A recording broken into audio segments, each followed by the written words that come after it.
इतना बड़ा इंपॉर्टेंट फैसला कि कहीं पे प्रेसिडेंट रूल लगाया जा रहा है इतने दिनों के बाद, कब, जब सारा देश सो रहा है।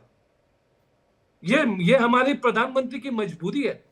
ये उनको कैसी मजबूरी है?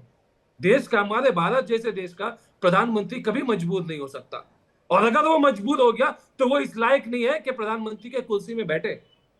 हमारे प्रधानमंत्री है, अगर देश जल रहा है, इससे कोई एक राज्य जल रहा है, खुलेआम राज्य की औरतों के साथ ये सुलूक हो रहा है, मैं दावे के साथ कहता हूं, अगर उसी दिन प्रधानमंत्री अपना प्लेन लेकर के उतर जाते मणिपुर में और मीडिया के साथ बैठ जाते, बोलते कि खबरदार कोई औरत को हाथ नहीं लगाएगा, उसी दिन औरत पे हाथ लगना बंद हो जाता, उसी दिन वहां पे जो है गोली बंद हो जाती और आग आग लगना घरों में बंद हो जाता। आज अगर नियंत्रण किया गया, आज सरकार खुद कह रही है ना कि पिछले 4 महीने से कोई नहीं मारा जा रहा। प्रधानमंत्री की जिम्मेदारी तो आप बता रहे कि प्रधान देश में कहीं भी कुछ भी मामला गड़बड़ हो तो प्रधानमंत्री की जिम्मेदारी है, विपक्ष की क्या जिम्मेदारी? देखिए, विपक्ष का तो वहां पे सरकार नहीं है, वहां तो बीजेपी की सरकार है, राज्य से वो तो डबल इंजन सरकार है ना। विपक्ष है ही नहीं, कांग्रेस मतलब की वहां सरकार होती, मैं कांग्रेस के कॉलर पर भाई मैं कह रहा हूं, आप कह रहे हैं मणिपुर में विपक्ष है ही नहीं, विपक्ष का सुपड़ा साफ हो गया, ये कह रहे हैं आप। मणिपुर में सरकार किसकी है? अब इस पे भी जो है कांग्रेस को दोष दे दिया जाए। प्रधानमंत्री से कोई सवाल जो पूछेगा तो बोलेंगे भाई राहुल गांधी ने क्यों नहीं पहुंचे, क्या इन्होंने सारी दलों की भाई मणिपुर सिर्फ मणिपुर एक सेकंड मणिपुर सिर्फ बीजेपी का है या फिर केंद्र सरकार का है? मणिपुर बाकी पार्टियों के लिए मणिपुर नहीं है, बाकी पार्टियों के लिए मणिपुर प्लेग्राउंड है जो वहां से तौसीफ खान जी, बाकी पार्टियों के लिए मणिपुर क्या है? प्लेग्राउंड है। आज के देश में, आज के टाइम टीएमसी के लिए मणिपुर प्लेग्राउंड है, जब कांग्रेस के लिए प्लेग्राउंड है। देखिए ये बेतुकी बातें हैं। क्या बेतुकी क्या पावर बात? भाई घर के किसी कोने में अगर आग लग जाए तो पूरे परिवार की जिम्मेदारी होगी या घर की मुखिया की जिम्मेदारी होगी? टैक्स कलेक्शन वहां से करे बीजेपी। टैक्स कलेक्शन का क्या मतलब है भाई? अब आप पैसे पर आ गए, केंद्रीय सरकार, अब आप पैसे पर आ गए, आपका पैसा दिख रहा है। अभी आप मानवीयता देख रहे थे, अब आप पैसा देख रहे हैं। एक सेकंड, अभी आप मानवीयता देख रहे थे, अब आप टैक्स कलेक्शन पर आ गए। अरे भाई साहब, कांग्रेस के कंट्रोल में रहती भाई हमारे देश की आर्मी, तो हम कांग्रेस से सवाल करते कि आप आर्मी भाई, मैं ये कह रहा हूं, अभी आप मानवीयता देख रहे थे, अभी आप टैक्स कलेक्शन पर आ गए। आपने कहा टैक्स कौन कलेक्ट करता है? पैसा बड़ा है, मानवता बड़ा? प्रेसिडेंट रूल की मांग कांग्रेस ने, विपक्ष ने उसी टाइम से किया। अच्छी बात है ना, कुछ लोग भी जाते, विजिट करके आते, देखते क्या सिचुएशन है, तब ना हम सपोर्ट भी करते। प्रधानमंत्री सुने तब ना। अरे भाई आप लोग खड़ा हुए, क्यों कौन नहीं सुनेगा? अगर विपक्ष खड़ा हो जाए तो प्रधानमंत्री नहीं सुनेंगे? भाई कृषि कानून के खिलाफ विपक्ष खड़ा हुआ, किसान खड़े हुए, बिल वापस हुआ कि नहीं हुआ?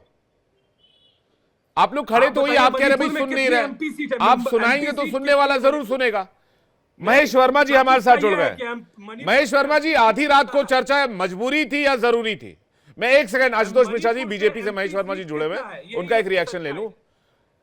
जो कह रहे हैं पूरा देश सो रहा था तब आप चर्चा कर रहे थे सदन के अंदर, पार्लियामेंट के अंदर। देश को पता ही नहीं, रात के 1:30 बजे कुछ चर्चा चल रही है, मणिपुर जैसा सीरियस टॉपिक चल रहा है। देश को सब कुछ मालूम होता है, संसद में अगर कुछ भी होता है, संसद में कोई भी चर्चा होती है, उसकी जानकारी दूसरे दिन मीडिया को भी होती है और सारे सदस्यों को तो पहले हो जाता है। नहीं, गलत महेश वर्मा जी, गलत। पहली बात हुआ ये कि वक्फ संशोधन बिल पर वोटिंग के बाद संसदीय कार्य मंत्री ने सदन को जारी रखने की अपील की। तब तक किसी को नहीं पता था कि इसके बाद भी सदन जारी रखा जाएगा। आप तो पूरे देश की बात कर रहे हैं। मैं कह रहा हूं कि मैं आपकी बात को मान लिया। मैं कह रहा हूं कि क्या जो लोग अलाप बिलाप प्रलाप, अभी ये जो एक तौफीक खान साहब पॉलिटिकल एनालिस्ट, आपने जिनसे सवाल भी पूछे और उससे आप को जो है वो कन्नी काट गए, वो फिर वो अर्थशास्त्र आपको समझाने लगे, तो खैर वो अपनी जगह है। लेकिन मेरा ये कहना है कि मणिपुर के ऊपर जो है, आप जो है अगर इतने ही संवेदनशील हैं तो कब राहुल गांधी ने नोटिस दिया? कब राहुल गांधी ने संसद में ये कहा कि हमें मणिपुर के ऊपर चर्चा करना हमारे लिए लाजमी है? जब चर्चा हुई तब आप भागते हुए नजर आए। जब चर्चा राज्यसभा में हमने करने की बात कही तो फिर आपने क्या कहा, ये भी जरूरी है। आपने ये भी नहीं कहा कि नहीं साहब हम तो मतलब चर्चा नहीं करना चाहते हैं, आपने ये भी नहीं कहा कि हम चर्चा करना चाहते हैं। तो सवाल ये है कि मणिपुर जो है आपके लिए एक पॉलिटिकल हथियार आपने बनाया हुआ है, अपना एक राजनीतिक जो है हथियार बना के आप पूरे देश में मणिपुर के नाम पर और एक बहन बेटी के नंगी बात कह के कि भाई बहन बेटी नेकेड घूमती रही, उसके ऊपर कोई कार्रवाई। हमारी आपकी ये तौफीक खान की अगर बहन बेटी होती तो क्या ये इसी तरह की बात राजनीतिक बात करते? पता तो करते कि भाई जो जिन लोगों ने भी ये दुस्साहस किया उनके खिलाफ कार्रवाई क्या हुई। क्या इसी तरह की कार्रवाई जो है 1984 में जब बहन बेटियों का इज्जत लूटा गया, जिंदा जलाया गया, बलात्कार हुआ नर पिचासों को, जो कांग्रेस में MP MLA और मंत्री बाद में बनते रहे, दुनिया का सबसे बड़ा नरसंहार हुआ, क्या इसी तरह की कानूनी कार्रवाई हुई? सवाल ये नहीं है कि प्रधानमंत्री अगर वहां चले जाएं तो क्या आप अंडरटेकिंग देंगे इस बात की कि वहां कोई जो मनमुटाव है या जो जो कारण था वहां दंगा और फसाद का, जो वहां पे जो स्मगलर हैं, जो अफीम के जो वहां व्यापारी हैं, जो कांग्रेस के लोगों का नाम जिसमें आ रहा था, 2-2, 3-3 विधायकों का नाम वहां पर आया। तो सवाल ये है कि आप जो आग लगा के और फिर उस आग की चर्चा करने का जो ये काम करते हैं, तो इससे बाज आना चाहिए। तीसरी जब सबसे इंपॉर्टेंट बात कि देश का सुप्रीम कोर्ट उस दंगे के लिए, उस फसाद के लिए, मणिपुर के लिए स्पेशल SIT का गठन किया और वहां पे तमाम लोगों को भेजा गया। सुप्रीम कोर्ट ने खुद से इनिशिएटिव लिया, पहल लिया और उस चीज को कहीं समझने की कोशिश करी और उसमें किसी प्रकार से अगर केंद्र सरकार की या प्रधानमंत्री की कोई जरूरत होती तो सुप्रीम कोर्ट डायरेक्शन देता। हमारे आपके आलोचना मात्र से मणिपुर का समस्या का हल नहीं हो जाएगा। मणिपुर की समस्या का हल जो है वहां की जान के समझ के, वहां की कानून व्यवस्था को अच्छी तरह से आंक के, जो मनमुटाव है, जो एक मतभेद पैदा हुआ है, जो एक खाई, और आज की नहीं है, 128 लोगों को जब मारा गया उस समय 30 से 32 महिलाओं का जब इज्जत लूट के, याद करिए कांग्रेस रिजिम में, तब तो आपकी ये चीख पुकार कहीं सुनाई नहीं दे रही थी। तब तो आपने एक जुडिशियल इंक्वायरी करने की भी जहमत नहीं उठाई। आज जो आपकी ये चित्कार जो है और ये जो छाती पीटने का अंदाज जो है और प्रधानमंत्री का नाम ले लेके जो आप लोग मणिपुर के बहन बेटियों की इज्जत को उछालते हैं, शर्मिंदगी उसके ऊपर आती है। उसके ऊपर सोचने पे आदमी मजबूर होता है कि ये कौन से घिनौने चेहरे हैं जो अगर इनकी बहन बेटी के साथ ऐसी घटना घटी होती तो भी क्या ये यही बोल रहे होते, यही कह रहे होते? एक तो महेश वर्मा जी, एक सेकंड, देश की कोई भी बहन, कोई भी बेटी, बस वो राजस्थान में घटना, सबकी बहन बेटी एक बराबर है। नहीं, मणिपुर में भी जिस भी बहन बेटी के साथ हुआ वो भी देश की बेटी है। बिल्कुल, तो इनकी होती और उनकी होती और उनकी होती, ये मत कीजिए प्लीज। और पश्चिम बंगाल नहीं, क्यों नहीं कहें? नहीं, अरे मेरी होती, हर देश की हर बहन बेटी समान है।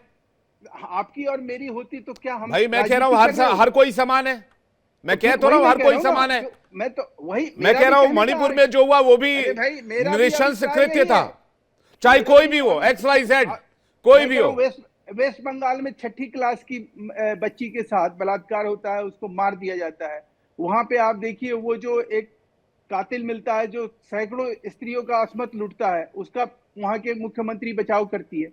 तब ये चीख पुकार, तब ये अलाप बिलाप प्रलाप, तब किसी की मतलब कुछ भी नहीं सूझता है, तब तो एकदम मौन साध लिया जाता है। तो मेरा ये कहना है कि बहन बेटी की इज्जत जो है इसलिए नहीं है कि आप उसके ऊपर राजनीति करें। मणिपुर के मामले में स्पष्ट है कि आप राजनीति मत करिए। अभी वर्तमान स्थिति के ऊपर अगर चर्चा, आशुतोष मिश्रा कुछ कहना चाह रहे हैं, क्या है जी आशुतोष मिश्रा जी, उसको अच्छे से समझिए, जानिए और आगे बढ़िए कि विपक्ष ने क्या किया। तो पहली बात तो राहुल गांधी भी मणिपुर गए थे और विपक्ष की एक 21 सदस्यीय टीम भी मणिपुर का दौरा करके आई थी और उसने अपनी राय व्यक्त करी थी। विपक्ष की राय बड़ी स्पष्ट है कि आग जो लगी है वो सरकार की लगाई हुई है, भाजपा सरकार की। और अभी मैं ये सुन रहा था बहन बेटी, तो ये भाजपा वो पार्टी है जो कि बिल्किस बानो के रेपिस्ट को संस्कारी कहते हैं ये लोग। तो ये क्या बहन बेटी की इज्जतों की बात करते हैं और हमारी और तुम्हारी बहन बेटी करते हैं।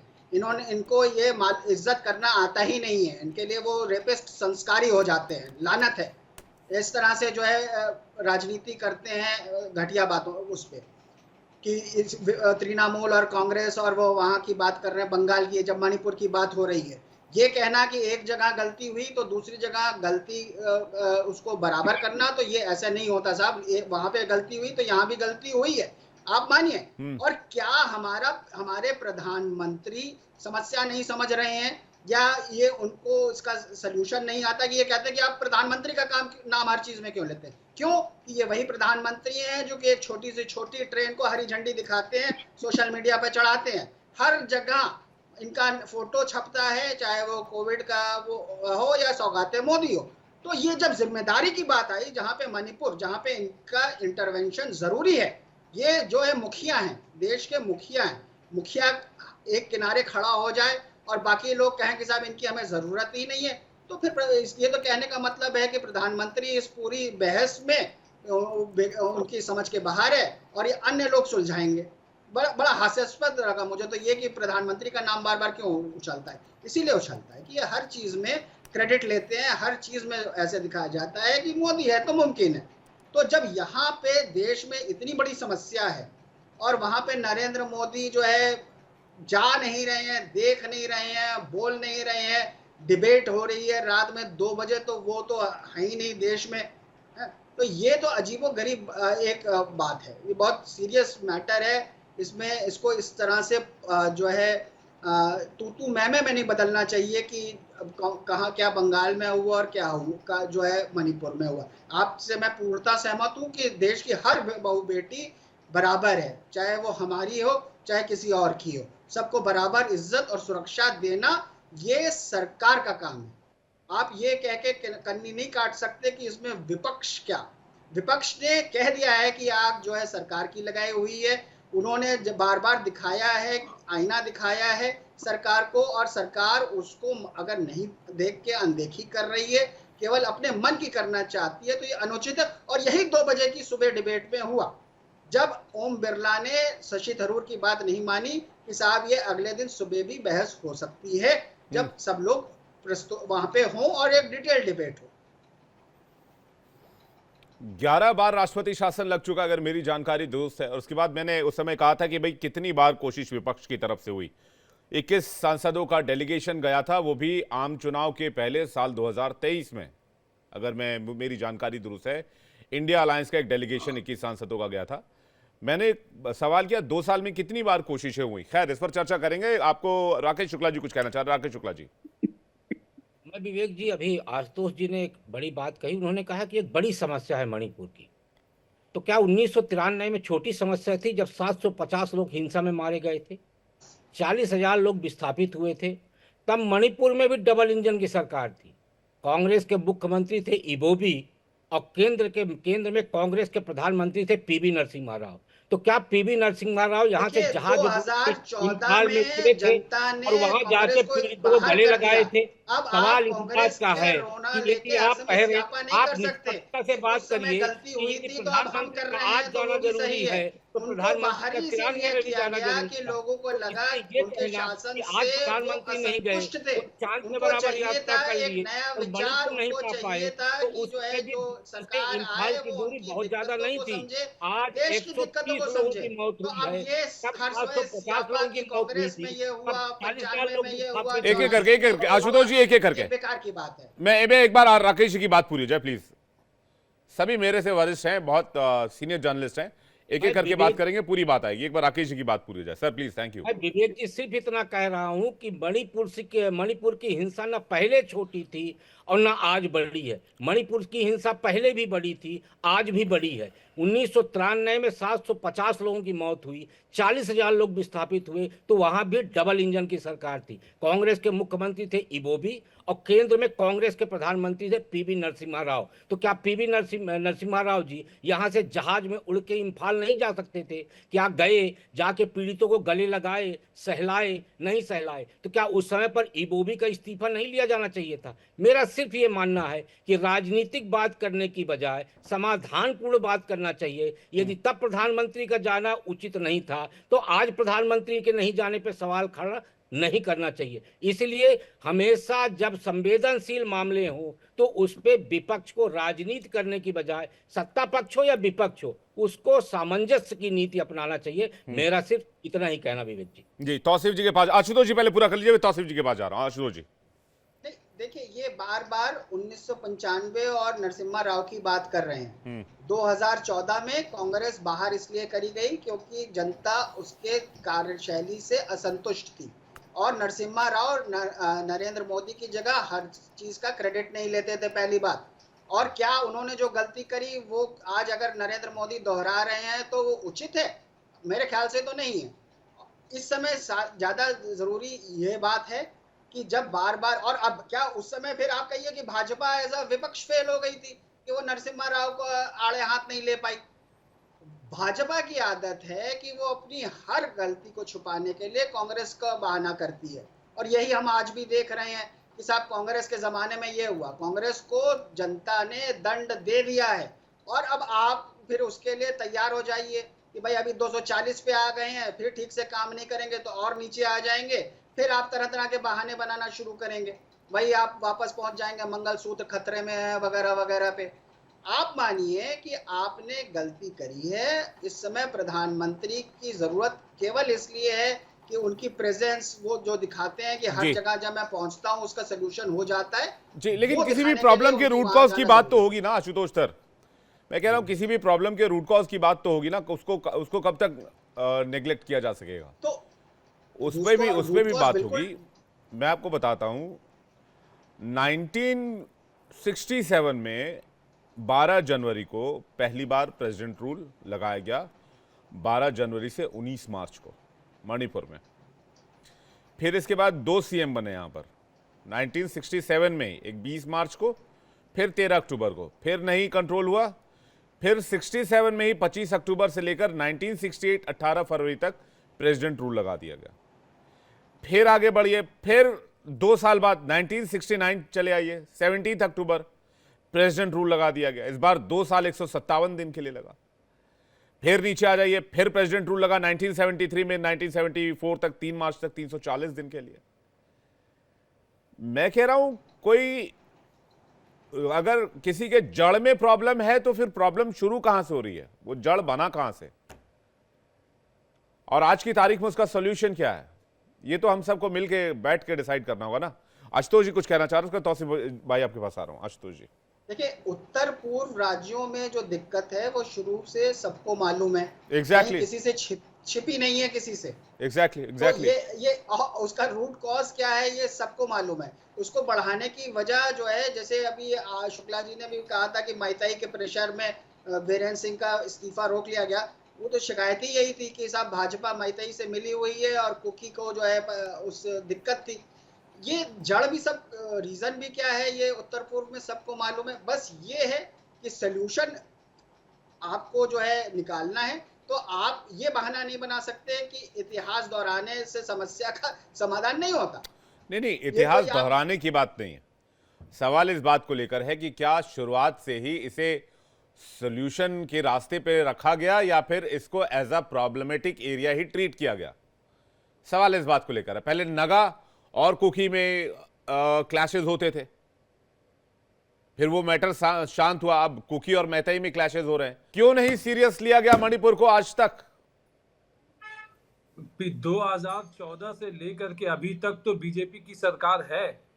अगर ये कहते हैं कि हम 500 साल पुराना रॉन्ग को ठीक करेंगे, नेहरू के जमाने में गलती हुई हम ठीक करेंगे, तो 1970 से जो गलती हो रही है उसको कौन ठीक करेगा? ये 1970 वाली गलती क्या 50 साल बाद ठीक किया जाएगा? क्या यही प्रोग्राम है बीजेपी का? देखिए, सीधी सी बात यही है कि आज सफाई में जो भी कह लें बीजेपी के नेता, असली मुद्दा लोग समझते हैं कि बीजेपी से एमपी कितने आते हैं, मेंबर ऑफ पार्लियामेंट में कितने एमपी आते हैं मणिपुर से। मणिपुर में अगर 40-50 एमपी होते, 100 एमपी होते, तो शायद प्रधानमंत्री जी जो है पहले दिन वहां पहुंच जाते। या फिर अगर मणिपुर की डेमोग्राफी अगर डिफरेंट रहती, वहां के आबादी के लोग जो है उनका धर्म कुछ दूसरा रहता, तो शायद प्रधानमंत्री वहां पहुंच जाते। मैं तो ये बात सीधी चुनौती देकर के कहता हूं कि क्या आप और मैं आप ये सवाल केवल मैं नहीं पूछ रहा हूं, ये सवाल खुद बीजेपी के एमपी पार्लियामेंट में टाइम टू टाइम पूछते हैं कि भाई मणिपुर के साथ में ऐसा व्यवहार क्यों। अभी हाल में फिर मणिपुर के एमपी ने फिर से वही सवाल उठाया था। आप वो बात संसद को बताइए। आए दिन मेंबर ऑफ पार्लियामेंट डिमांड करते हैं प्रधानमंत्री जी से कि आप प्रधानमंत्री के तौर पे मणिपुर पे भाषण दीजिए, आप बहस करवाइए, आप मणिपुर चले जाइए। क्या ऐसा क्या उन्होंने मांग कर लिया कि भाई मणिपुर में प्रधानमंत्री नहीं जा सकते? यही छोटा सा तो बात है ना, आप पूरी दुनिया घूम सकते हैं। मणिपुर पे ऐसा नहीं है, प्रधानमंत्री ने स्टेटमेंट नहीं दिया। उन्होंने कहा था इस घटना ने भारत को शर्मसार किया, किसी भी दोषी को बख्शा नहीं जाएगा। हाँ, साथ ही ये भी कहा था कि मैं देश को आश्वस्त करना चाहता हूं, कानून पूरी ताकत से काम करेगा, मणिपुर की बेटियों के साथ जो हुआ उसे कभी माफ नहीं किया जा सकता। यह स्टेटमेंट आया था 2 साल में एक स्टेटमेंट उन्होंने दिया है, मैं उसका अस्वीकार नहीं कर रहा हूं, लेकिन सवाल यही है कि वो जाएंगे कब। आज बीजेपी के नेता हैं आपके चैनल पे, वो कह दें कि नहीं ठीक है, हम ये बात जो है प्रधानमंत्री जी के ऑफिस तक ये पहुंचाया जाएगा, और वो क्यों ना पहुंचे। मैं तो बता रहा हूं आपको, कल तो ये पूरा 3,80,000 किलोमीटर वाला आंकड़ा कल तो संसद के अंदर में रखा गया। एक एमपी ने रखा है ये बात। मैं इसका जवाब ले लेता हूं महेश जी से। और महेश जी, कल एक शायराना अंदाज में भी सवाल पूछा गया संसद के अंदर, वो शायरी में रिपीट कर देना चाहता हूं। और कांग्रेस सांसद सयानी घोष ने चर्चा में भाग लिया। उन्होंने शायराना अंदाज में सरकार को घेरा कि जिंदगी यूं ही गुजारी जा रही है जैसे कोई जंग हारी जा रही है। जिस जगह पहले के जख्मों के निशान हैं वहीं पर चोट मारी जा रही है।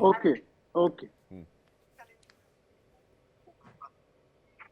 महेश वर्मा जी, देखिए, मैं फिर कहूंगा कि मणिपुर को लेकर जिस प्रकार का इस देश में बवंडर खड़ा करने की कोशिश की गई, उससे पहले बाज आना चाहिए। और अपने ही कांग्रेस के राष्ट्रीय अध्यक्ष खड़गे जी ने क्या बोला, जब राजनीतिक रूप से जब वो हारते हैं, जब राजनीतिक रूप से उनको जब कुछ वहां हासिल नहीं होता है, तब वो क्या कहते हैं कि इन छोटे राज्यों में जीत हार का कोई मायने नहीं है। ये मानसिकता दर्शाती है कि आपको उत्तर पूर्व राज्यों को लेकर कितना आप संवेदनशील है। तो राजनीति करने की दृष्टि से अगर कोई बात कही जा रही है, परोसी जा रही है, तो अलग बात है वो, पहली बात। दूसरी बात यह है कि देखिए, पार्लियामेंट में जो बात थी वो चर्चा के लिए नहीं थी। मणिपुर के ऊपर ऑलरेडी चर्चा हो चुकी थी। मणिपुर के ऊपर लोकसभा में चर्चा, प्रधानमंत्री ने तब बहस का उत्तर भी दिया। जो बातें थी मणिपुर के लेकर सरकार ने स्पष्ट भी किया। मणिपुर में राष्ट्रपति शासन लगा, संसद जो है सैनाडाई होने जा रहा था, उसके पहले राष्ट्रपति शासन पे संसद का मुहर लगना चाहिए था लोकसभा का। उसके लिए अगर प्रस्तुत कर दिया गया, तो अब उसके ऊपर आप ये कहेंगे कि भाई देखिए जो है चोरी छिपे जो है ये चर्चा कराना चाहते थे, रात भर जो है ये चर्चा करा के मणिपुर को जो है इन्होंने गैर महत्व का मुद्दा बना दिया, विषय बना दिया, और मणिपुर जो है इनके लिए किसी तरह से मायने नहीं रखता है।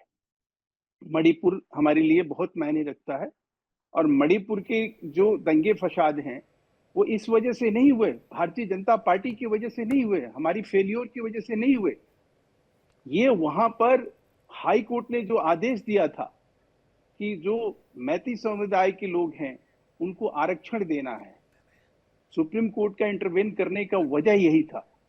तो मित्र, अगर देश को गुमराह करके, देश में झूठ परोस के, दुष्प्रचार करके और मात्र मोदी सरकार को बदनाम करके आप मणिपुर का समाधान करने चले हैं क्या? सवाल ये उठता है।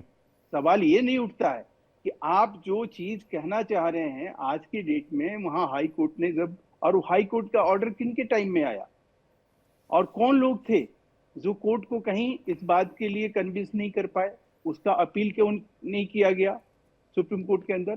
तो सवाल यह है कि उसको लागू कराने की एक जो जिम्मेवारी थी वो राज्य सरकार की थी, और जब लागू कराया गया तो दंगा फसाद हुआ, जान माल का नुकसान हुआ। या देश में जो आपने कहा कि सारी बहन बेटियां एक जैसी हैं, या राकेश शुक्ला जी ने एक बात अभी कही कि भाई 750 लोगों की मौत हुई और 4400 से ज्यादा लोग, हमें तो मालूम ही नहीं थी ये बात। तो आप इस तरह की तस्वीर भी, हम तो 1984 को ही समझते थे कि उस मतलब नरसंहार जो है इतना बड़ा वर्ल्ड का, विश्व का हुआ, जो 84 में हुआ, उसको आज तक उसी का इंसाफ नहीं मिला।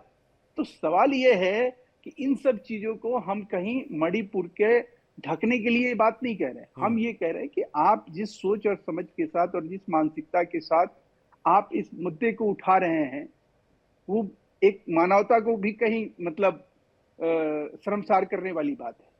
आप राजनीति करने की बात कर रहे हैं। आपके बोली विचार से स्पष्ट है कि आपके लिए मणिपुर मायने नहीं रखता है, आपका राजनीति मायने रखता है। नहीं तो आप मुझे बताइए, आपको लगता कि भाई अगर कहीं ऐसी चीज है, आप जाते ना सुप्रीम कोर्ट, हाई कोर्ट के वो जो ऑर्डर था उसको कहीं चैलेंज कोई करता। अभी वक्फ बिल पे लोग चले गए क्योंकि मुसलमानों का वोट लेना है। अभी कोई और बात होती ऐसी वोट वाली तो तुरंत ये पहुंचते सुप्रीम कोर्ट। तो सवाल ये है कि आपकी नीयत जो है इतनी उसमें खोट दिखाई दे रही है कि कहीं ना कहीं आपको दर्शकों के बीच में, आपके देश के बीच में कहीं ना कहीं वो बहस के जरिए या संसद में बहस के जरिए आपको बेनकाब करने वाली बात आशुतोष जी आशुतोष जी, या आपकी सोच को कहीं मतलब सही तरह से डेंट पड़े। सही सोच वही है जो देश के प्रति उन चीजों को, हम तो ये कह रहे हैं आलोचना करिए ना। आप बिल्किस बानो की बात कर रहे हैं कि हमने उनको संस्कारी घोषित कर दिया। अरे भारतीय जनता पार्टी ने कब उनको कहा कि वो संस्कारी है? बेकार की बातें करके आप क्या आप संदेश देना चाहते हैं इस देश में कि हम लोग, आप ये कहिए, आपको समझ में आना चाहिए कि नरसंहार जो सिखों का नरसंहार हुआ, वहां तक मेंबर ऑफ पार्लियामेंट बनाया गया, जगदीश टाइटलर को मंत्री बनाया गया। क्या देश से कभी माफी मांगी है कांग्रेस ने इस बात के लिए? तो आशुतोष जी, बायस होना ये अलग बात है, लेकिन संवेदनशील मुद्दों पर एक भारतीय बन के बात कहना वो भी बहुत जरूरी है। और एक पढ़े लिखे व्यक्ति को हमेशा सोचना चाहिए कि देश आपका अपना है, यहाँ आप खाते हैं, पीते हैं, रहते हैं, इस देश से वास्ता आपका भी है जैसे भारतीय जनता पार्टी के लोगों का है। तो आप जब भी बात करिए ये सोच के बात करिए कि मणिपुर भी देश का हिस्सा है। ये देश आपका जितना टैक्स मैं देता हूँ उतना ही आप भी देते होंगे। ये ज्ञान की बातें बंद करिए। 84 के दंगे वालों को सजा मिल रही है। अज्ञानी आदमी को क्या कहा जाएगा? अज्ञानी आदमी को तो बताना पड़ेगा ना। सुप्रीम कोर्ट में थी और आपके गुजरात भाजपा की सरकार को गुजरात में जब आपने छोड़ा था, जब सुप्रीम कोर्ट ने डांट लगाई तब आप लाइन पे आए। अज्ञानता आप डांट पड़ी थी, आपने उनको जो है कैसे जाने दिया। बेकार की बातें करना बंद करिए। आप बात करिए। हमने तो आपको ये नहीं कहा, हमने तो ये कहा कि आप बेकार बातें नहीं कर रहे हैं। आप जो है जब पकड़े जाते हैं देश के खाते पीते हैं, इस देश में रहते हैं, लेकिन इस देश के बारे में नहीं सोचते हैं। सर्टिफिकेट नहीं चाहिए कि किसका आप संवेदनशील नहीं, आप संवेदनशील व्यक्ति नहीं है। आप जब पकड़े जाते हैं, आपको सुप्रीम कोर्ट ने गुजरात में पकड़ा। नहीं, किसी आप पॉलिटिकल एनालिस्ट के नाम पर, आप पॉलिटिकल एनालिस्ट के नाम पर आप यहाँ क्या परोस रहे हैं? पहले ये तय कर लीजिए कि आप राजनीतिक विश्लेषक हैं या कोई बहरूपिया हैं। बहरूपिया के तौर पे आए तो मुझे बता दीजिए कि आप किसी पार्टी का एजेंडा लेके आए हैं, किसी पार्टी ने आपको भेजा है तो वो आपको छाती ठोक कर कहिए ना। जैसे मैं कह रहा हूँ, मैं भारतीय जनता पार्टी से हूँ, छाती ठोक के कह रहा हूँ। आप भी कहिए कि हाँ इस पार्टी से हैं, तो समझ में आएगा। आप जैसे व्यक्ति से हम ये, आप पढ़े लिखे हैं, आप चेहरे एक एक करके सर, एक एक करके प्लीज, एक एक करके महेश जी, एक एक करके नहीं, देखिए पर्सनल टिप्पणी मत कीजिए, पर्सनल टिप्पणी मत कीजिए, आप दोनों से रिक्वेस्ट कर रहा हूँ, पर्सनल मत होइए, प्लीज टॉपिक पे रहिए। मेरी बात बेकार हो गई। नहीं, व्यक्तिगत मत होइए, टॉपिक पर रहिए, मैं बस इतनी गुजारिश कर रहा हूँ। भागने लगते हैं। नहीं, हम बेकार बात कर रहे हैं आपके चैनल पे आके, और ये बहुत सारी बात कर रहे हैं। मैं आप दोनों से रिक्वेस्ट ये कर रहा हूँ कि भाई व्यक्तिगत टिप्पणी ना करें, टॉपिक डिबेट पर रहिए, व्यक्तिगत टिप्पणी। बात यह है कि आप मणिपुर के ऊपर आप क्या चाहते हैं? मणिपुर के ऊपर जो है प्रधानमंत्री अगर नहीं जाएंगे तो ये अंडरटेकिंग दे रहे हैं इस बात की, गारंटी लेंगे क्या कि मणिपुर में कोई दंगा नहीं होगा, फसाद नहीं होगा, कोई आदमी नहीं मरेगा? ये क्या मतलब बनता है इस तरह के बकवास का? ठीक है आशुतोष जी, प्रधानमंत्री जाएंगे तो क्या इस बात की गारंटी है कि वहां पर हालात तुरंत नॉर्मल हो जाएंगे? बताइए आशुतोष जी, ये राजनीति की या सिर्फ विशुद्ध राजनीति मकसद है? आशुतोष जी, आप प्रश्न अपना दोहराएंगे प्लीज। मैं कह रहा हूं विपक्ष जो बार बार कह रहा है कि प्रधानमंत्री के जाने से ये हो जाएगा, वो हो जाएगा, प्रधानमंत्री अगर चले जाएंगे तो शांति आ जाएगी? क्या इस बात की गारंटी है कि प्रधानमंत्री के जाने से हालात बिल्कुल नॉर्मल हो जाएंगे, उसके बाद किसी तरह का कोई ऑड सिचुएशन नहीं बनेगा?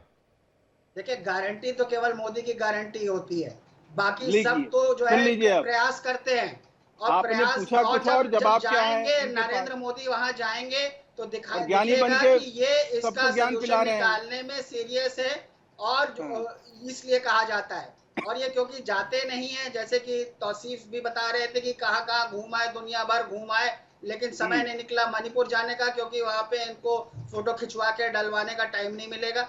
ये केवल प्रधानमंत्री कितने प्रतिबद्ध हैं इसकी तरफ। वो कहीं पे बाढ़ आती है तब तो प्लेन लेके घूमने लगते हैं कि ऊपर से देख रहे हैं, वहां उनका कुछ लेना एक भाई ना देना आप दो। लोग सिचुएशन एक एक करके देखिए महेश जी प्रधानमंत्री उस जगह जाते हैं महेश जी जहाँ पे आज तक किसी प्रधानमंत्री ने कदम नहीं रखा। महेश जी प्रधानमंत्री वीर अब्दुल हामिद के घर जाते हैं, जहाँ उनको महेश जी एक आज तक सेकंड, सम्मान नहीं मिला।